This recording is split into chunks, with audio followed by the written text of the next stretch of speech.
and welcome to the Kanawha Valley Hustlers podcast. This is Joe Justice. I'm here with Brett. Brett, tell me, what's your hustle? My hustle, well, for today at the very least, is the first Linux festival here in the state of West Virginia called Wild and Wired West Virginia. We're just trying to influence tech ownership at a very low level and also for true privacy and true fun back into computing. So we're talking about Linux here today, and this is the Wired and Wonderful, and we're specifically talking about and introducing Linux to the area. Correct. Linux, like most of you are pretty familiar with Windows or Mac OS. So Linux is an open source, completely free operating system that comes in multiple different flavors based on your preferences, based on how you want it to work, how you want it to play. There's all kinds of different ways that you can make Linux to be your own. Best part is that we have all these different versions of Linux that could work together with everything else that you have, like for example, making your own console, making your own desktop using old school hardware, and truly owning the hardware that you own instead of a corporate company telling you that is too old, you need to buy a new one. And this is the very first, is that right? The very first Linux-based event here in West Virginia? It's not actually the first one technically. The original event that we had was Raspberry Jam West Virginia that is based off of a version of Linux called Raspbian. But for general Linux, this is the first Linux festival here in the state of West Virginia. The nearest one to us happens to be the OLF here in Columbus, Ohio, and also the Charlotte, North Carolina Linux Festival. So I have been asked by Marshall University and the University of Charleston to make a brand new event to promote Linux in all of its different flavors to the community here so that we can get rid of the e-waste issue. I'm here with Daniel. Hey Daniel, let me know, what's it been like here at the Wild and Wired event? It's actually been amazing.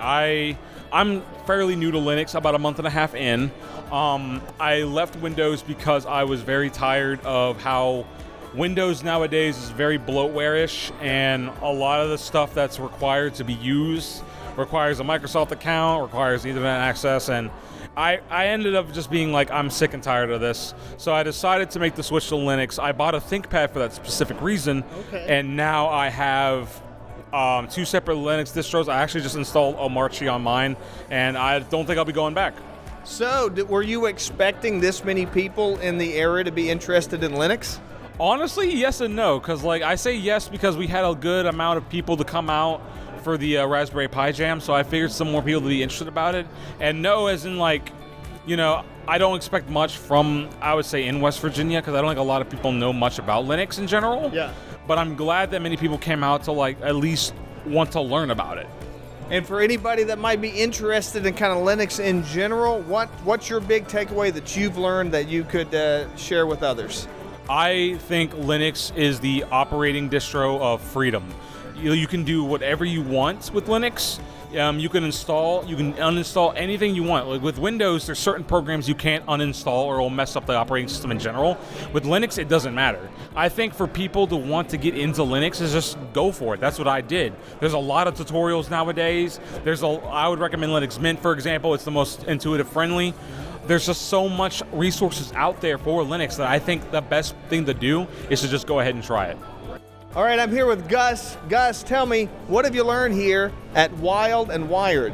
Well, with being at Wild and Wired, there's so much to do here. Things like different operating systems, different computers that we've remade, we revived from old tech pretty much. And there's other companies here like KDE, and we also have custom dog tags. For people that like dog tags, we have custom ones, different colors, with different memes, different sayings on them.